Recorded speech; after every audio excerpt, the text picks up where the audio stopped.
What's up YouTube? For tonight I've got a full duck team. Shout out to Repair Needle Crime, your team has been picked. I had most of these Pokemon already, just had a couple of little different things, so I wanted to do them all as proper duck Pokemon. And yeah, it was a really great battle and I wanted to put this one up. This was definitely the best one that I had with this team. And it was good from the word go. So I had my Ducklet lead against Jolteon, so obviously I had a terrible matchup here, which actually wasn't too bad for me, because I've got running a Focus Sash on this set. Obviously, you wouldn't really, there's not much really else I could do with this. Now, I was looking through Ducklet's moves and like what moves it got. It did get Endeavor, so I just gave it Focus Sash Endeavor, so I thought that'd be somewhat handy. And man, that was really good because I was able to get Bronzong down to like a really low amount of health. And this was even better because I was running Scald on this set too, so I'm able to actually outspeed and take the Bronzong out. So wow, I didn't expect Ducklet to be that useful. Early game or this much useful at all. Okay, this was even better. So out comes Hariyama. Since Focus Sash is a very gimmick item, I needed Endure on this as well, so I could definitely get an Endeavor off with a low amount of health. So that was sweet. So I was able to get past that fake out. And I decided, let's just go for Endeavor again. He may probably have Bullet Punch, so I'm going to go anyway. But they swap out, which is great. This is really good. So they didn't want to lose the Hariyama and into a Alomomola. I can see what they're doing here because like the best swapping on their team has Regenerator there. But man, this was going so well. I didn't expect Ducklet to put in this much work either. So they're going to swap out there, obviously getting a Regenerator boost. I almost went for another Endeavor. I thought, no, I don't want to get too greedy because they could stay in and just use Wish or something and heal. That would be kind of bad. So I still do a nice little chunk there to Jolteon. I just go for Endure again, see what it's going to do. It's like scope out its moves. It Volts, which is like, okay, that's good because they're going to have to swap and I'm going to still be alive again. So I didn't expect this to be alive for so much of the battle. Okay, now comes the Hariyama again. I'm like, I'm going to go for another Endure, see if I can get past this fake out. Double Endure isn't that common getting it, but it fails eventually. And man, but I had a really good run with Ducklet there. I just completely messed up. I messed up like two of the Pokemon there and did a little dent to Jolteon too. But that was such a good start. I couldn't have hoped for a better start than that. Okay, so got Farfetch'd here. It's already didn't really reveal that I had Bullet Punch before, as it would have taken me out. So I thought, let's just do this. I went for the Sky Attack here. I've got the Power Herb, so I'm going to get boost straight away.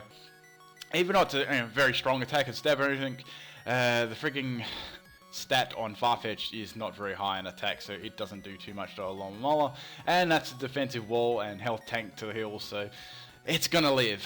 Right, so I was thinking, I didn't actually have Sword Dance on the set. I was running like a little bit of a different set here. I was running Sky Attack Acrobatics. You can obviously see how that works. Now I was thinking, what am I going to do here? Should I go for knockoff or should I go for Acrobatics again? I'm like, let's just go for Acrobatics. I want to get rid of this thing. It's a hell pain in the ass, and I live with like 1 health. Oh man, my face was like, I was crying. I really was crying. Right, so it does get the Wish off. I'm thinking, well, it's just probably going to go for Protect. They always have Wish Protect, something like that.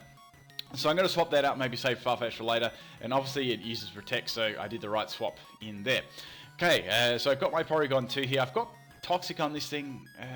Like I did half expect them to swap here because it hates Toxic, and then again I hate Toxic as well. I avoided the Toxic from the Alomomola, and I actually land my own. So that was really, really good.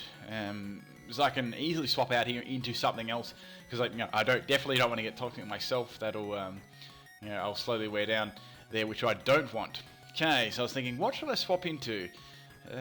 Let's go into my Golduck because I thought, well, that'd be a nice swap in because I'm a special attacker and I wanted to try this set out for a while. I've actually used it quite a while back in my X and Y days. Haven't used it for a while, so let's do it. So Golduck has a very interesting move called Synchronize, and Synchronize is actually up there with some of my favorite moves. It's pretty cool because it's got a nice high base power. It's actually Psychic type, and if you share a type with the user, you can actually do it. It works best on dual type Pokemon because you've got another type to use against, obviously. Also, to get around that, I actually gave Golduck Soak, so you can use Soak first, make them a water type, so you know it's gonna you know it's going to hit them, and then you can use synchronize as well if you want to. I whacked Scald on this as well just for some coverage there, and that was pretty good there, getting rid of that alarm nicely. Finally it goes down. I was very happy with that. Okay, I was a bit worried about thought the Jolteon one come out here, but it was the Hariyama instead, so yeah, I thought, well, probably Fake Out coming my way here. Does quite a bit to me, obviously, there, and I've got that Toxic from the Alola before, so I'm definitely not going to be in very good shape after this. So I was thinking, well, what should I do here? There's no point me swapping out. I'll just go for Skull, because I know that it can't outspeed me, unless it's going to do like a double swap into something else. Yeah, it actually stays in there, and Skull does a very nice chunk there to Hariyama. I was very happy with that. I wanted to get rid of this thing too. Okay, it's just going to take me out with like Earthquake or something. I suppose it would have been better. I'd say it's definitely got close combat, but that was good so they didn't get a defense or special defense drop for them. Okay, so they've got like a limited amount of health left. I thought, well, let's swap in Farfetch'd here because there's no Alola to swap into this anymore. That'll be good. So I'm definitely going to go for Acrobatics here. Jolteon is going to come in there. Even though it's resisted, I knew that it would do like a decent little chunk of damage to it. Jolteon doesn't have the greatest defense. So I'm very happy with that result. I'm thinking, well, let's not lose Farfetch'd yet. I want to do something, I might want to use him for later. So I'm going to go into my Porygon here. That was a special defensive wall Porygon. Judging by the damage though on this Jolteon, I'm thinking it could be Specs, maybe, because it's doing a little bit too much damage. Like, I know how bulky Everlight Porygon is. All that line is very bulky with Everlight. Okay, anyway, so that's down. I finished that with the Tri-Attack, which was good. Okay, so out comes the Hariyama. I'm thinking, well, he's probably going to use like Fake Out or something, but it should go straight off the bat for the close combat there, so that's definitely going to take me out, no worries. A special defense wall anyway, and that's super effective. Okay, I was worried about this because I did have the Porygon 2 left, though I was confident that I could take it because Everlight Porygon 2 max defense is extremely bulky. Okay, into Farfetch'd again. I want to get rid of this this Hariyama, but it's going to swap out into Archeops. Now, that Acrobatics once again is going to get resisted, but that damage was nice because once you get Defeatist up, this thing doesn't hit as hard, but it is very scary before that. Okay, so I get critted there. I don't think that actually would have mattered because it's Farfetch'd and it's Archeops. Yeah, it's going to do lots of damage. Not really sure what its item is at the moment. So it goes for Aerial Ice again. I think it probably is Choice. I take that rather well just purely because I'm Everlight. Aqua Tail misses. Fuck. Damn, now I wish I just had Waterfall on that. So I wanted Aqua Tail for like a slightly little bit more of damage, but Waterfall would have been so good there because that would have definitely taken a blow into Defeatist. Okay, so it's continued to use Aero Ace. I'm thinking it's definitely Choice Scarf or Choice Band. I'm thinking more Choice Scarf because it probably should do a little bit more damage than that with Choice Band. Get the Toxic up anyway, so that was quite handy there. I'm expecting some sort of swap here. I'm actually running a Sharpen set on this. Sharpen, I've always liked that move, but you just never really see it used, so I wanted to try and use it on Porygon 2. Okay, so out comes the Hariyama. I was able to get a Sharpen there up on the swap. Now, I wasn't sure what EVs this was running, if it was running anything in speed, but I knew if it was running anything in speed, I would definitely get outsped here. So I decided, let's just go for Facade and risk it, and I do outspeed there. I say I would have outsped it by just a little bit. I say most of its EVs would have definitely would have been max attack for sure. Maybe most of it in health or something. Anyways, out comes the Shift Tree. I'm thinking here, yep, I called the Focus Blast coming. It actually misses, and I'm able to get a Facade off there. Does over half that, well over half health actually. Focus Blast actually lands this time. Excuse me, I need a breath there.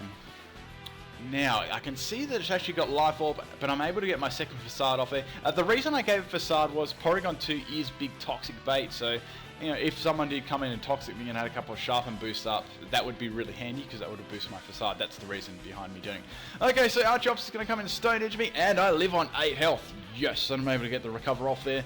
That was so good, didn't get critted. No, nothing like that. I wanted to win this one. Okay, so I got my health back. That was really good. Now I was thinking, what should I do? Should I just keep going for Recover and stall this thing out? Let's just go for Facade, bugger it. Stone Edge does a lot of damage there. I just went for Facade there because I wanted to get that Defeatist going, and it already was Toxic as well, and I was worried about a critical hit too. So here I just went for, I think I just went for Facade again, and Stone Edge misses. I did the calcs, and that definitely would not have taken me out. The only way then I would have actually fainted was if the Archeops critical hitted me there. That was the only way that I would have actually fainted there. But man, that was a really good battle.